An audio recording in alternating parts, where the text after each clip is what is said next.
Okay, so this is the next stage of the urban farm project where we set up our bee colonies. This video is going to look at starting from the very beginning of making the actual frames for the hives, all the way to putting the bees into the hives and then feeding the bees as well. So let's get started.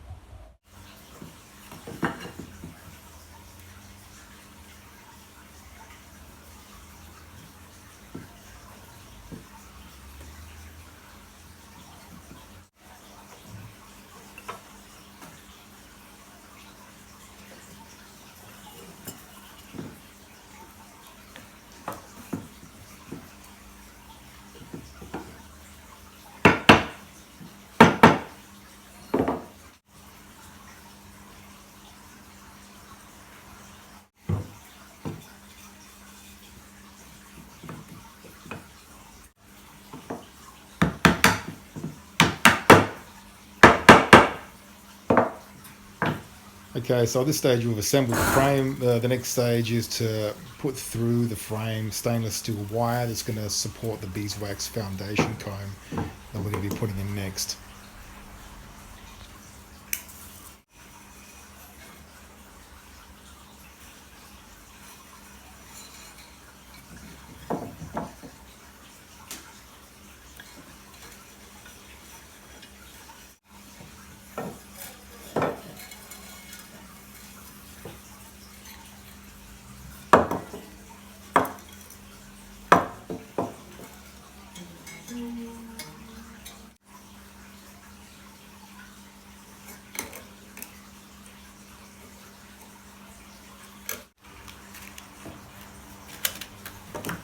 Okay, so now the wire's in, we're going to put some reinforcing nails on each corner just to make sure that the frame holds together just that little bit stronger.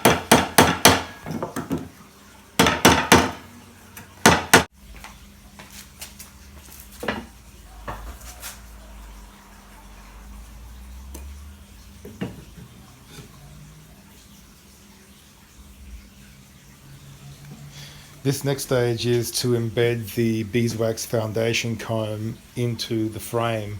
So what we're going to be using here is a tool that's connected to the battery you see in front of me. And what you do is you put this tool onto the wire that you've just threaded through the frame, press that little button, and a current goes through, heats up the wire and melts it into that beeswax foundation comb.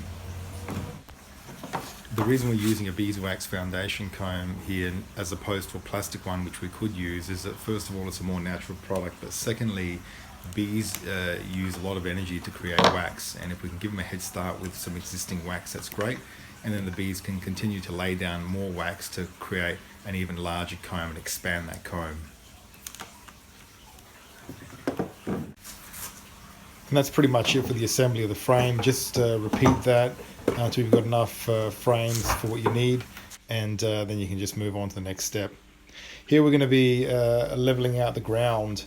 So we're putting down the gravel onto the ground. We'll shovel that out flat, and what we're going to be doing here is making sure that the beehives have a slight fall moving forward. The reason for this is that when it rains, we want to make sure that the water doesn't get into the base of the beehive and then fall back into the hive. If we have them leaning forward, what happens is if it rains, basically any water that goes in comes running straight back out. And this spirit level shows that we've got the right angle that we need, and the next step is we just put the hives on top.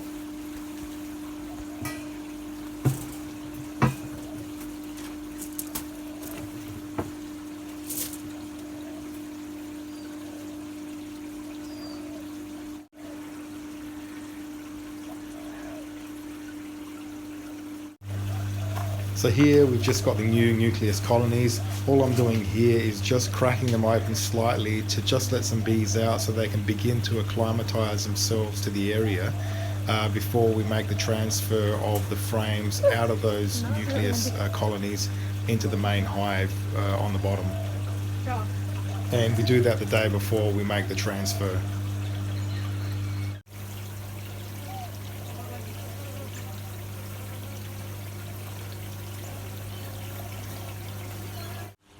Okay, so in the background we've got our 3 nucleus colonies that we just purchased yesterday.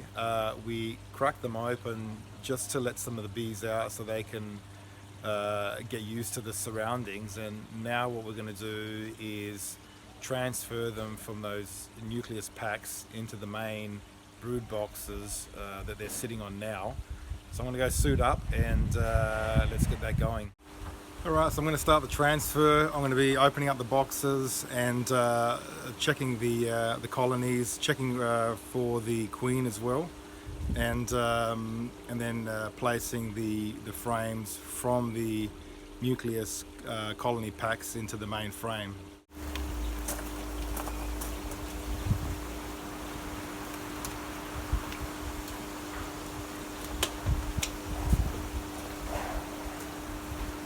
The bee supply shop ran out of smokers, so I had to improvise by using a tin can and some smouldering paper bark to get some smoke onto those bees and calm them down a little bit.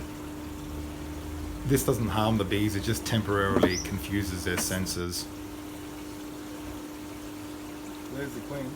Where? You can see the marker there. The bee supplier was able to make the identification of the queen just a little bit easier by dabbing a bit of nail polish, blue nail polish, on the back of that queen.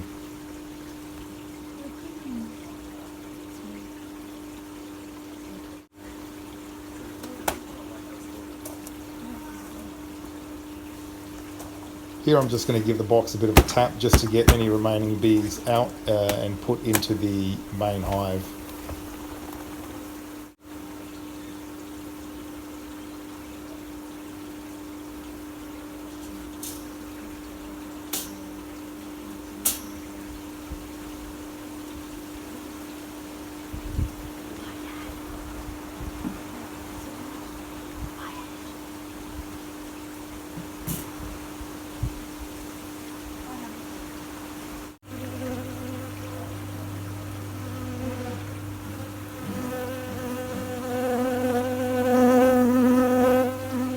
Bees have now come from about 100 kilometers away, and we put them in their new homes, and they're going to need about a few weeks to a month to really acclimatize to the new area and get used to the new surroundings. To help them with this, we're going to be providing them sugar water, a 1-to-1 ratio of sugar and water, and in those boxes already we've got some pollen patties as well for their protein. And we'll keep feeding them that for, say, the next month, and then after that they should be good to go and find their own pollen and their own nectar to be able to continue to support the hive. So we'll get the sugar water ready, and we'll put that in, and that'll be it for today.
Alright, so you'll probably notice that the syrup containers I didn't fill up.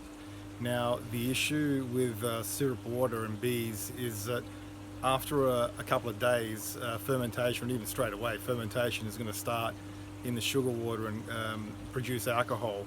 Now, as funny as it might sound, having drunk bees, the issue is that they don't cope as well with alcohol as we do, and they'll end up getting sick or dying. So we put minimal volume of the syrup water in there, and we will change that water every 2 to 3 days. So they've got fresh sugar water, and there's no chance of having a build-up of alcohol in their water. Now you'll notice that I've left the transport boxes on top of each of the hives. We couldn't get all the bees out. What they're going to end up doing is making their own way back into the new hive where their queen is, and joining that queen again. So that's where we're at now. We're about 5-6 hours after we transferred the bees into the brood boxes that are directly behind me, and everything seems to have settled down. I'm about 2 meters away from the bees, and they're not giving me any problems at all. I want to give you a quick rundown of why we've established these colonies. In the beginning, when we started this project, one of the things that we said was that we wanted to become as self-sufficient as we could, but also maximize food production. Now, if you look at this idea of eating to live, there are two main foods that you're going to need to be able to survive. Now, these are the complex carbohydrates and your proteins. A third one, which is the luxury, of your sugars. Now, the bees are going to, in the way of honey, be able to help us generate the sugars. But what they're also going to do is they're going to help us maximize food production. Now, what we have directly in front of these beehives behind me and here to the side of me as well are what are going to be flood and drain garden beds. This is where the larger plants are going to be placed, and these are going to be the flowering plants like the tomatoes, capsicums, raspberries, blueberries, etc. These bees are going to help pollinate those plants, and in doing that maximize food production. So we're going to not only be generating sugars in the way of honey, but we're also going to be maximizing the amount of plants that we can also generate. Now, the reason that we put these brood boxes here is because if you look directly in front of us, we have this flood and drain garden bed here. Now, this is where we're going to have some fairly large plants growing out, plants like tomato plants that are going to be able to offer these brood boxes some shade. Now, we live in the southern hemisphere, so in winter, what we see is that the sun tends to rise and set coming over this way here. In autumn, it comes up a bit higher, and in summer, it comes directly above us. So this garden bed that we're standing in right now is going to offer these brood boxes some shade pretty much during the winter, spring, summer periods. So they'll be getting some sun, but they're not going to be bombarded with sun. And this this pine tree directly above us, by about 1 or 2 o'clock in the afternoon, is going to offer these boxes some shade as well. One other thing that I wanted to say is if you look at the boxes here, there's only one box for each colony, and these are the brood boxes. These are the boxes that the queen is going to live in. The queen lays her eggs in. The worker bees are going to be bringing in the honey, and it's this box here, this brood box, that's going to be able to help sustain the colonies moving forward. Once these brood boxes get filled up as much as they can get filled up with larvae and also honey, that's when we take the lid off and put another box on top, and that's a super box. Now, the queen isn't going to be able to access that super box because if we can just have a closer look down here, you can see as we get closer, just underneath that lid, there's a wire mesh there, which you can't see properly right now. But that's the queen excluder. That stops the queen from being able to get up to the top into the super box and lay any eggs there. All that can happen in that top box that we put on is going to be the worker bees going up there, producing honey as extra reserves. These are reserves of honey that are going to be far in excess of what the colonies are going to need.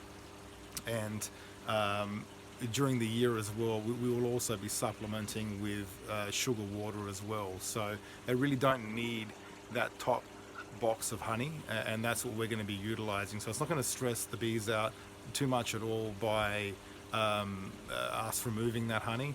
And we can also help supplement these bees as well, their diet, with sugar water and also pollen patties as well, and should keep the bees happy throughout the year. So that pretty much covers off this part of the project with regards to establishing the bee colonies. The next part we'll probably be talking about is what's behind us. This is going to be our chicken coop. This is where we're going to be getting our eggs from.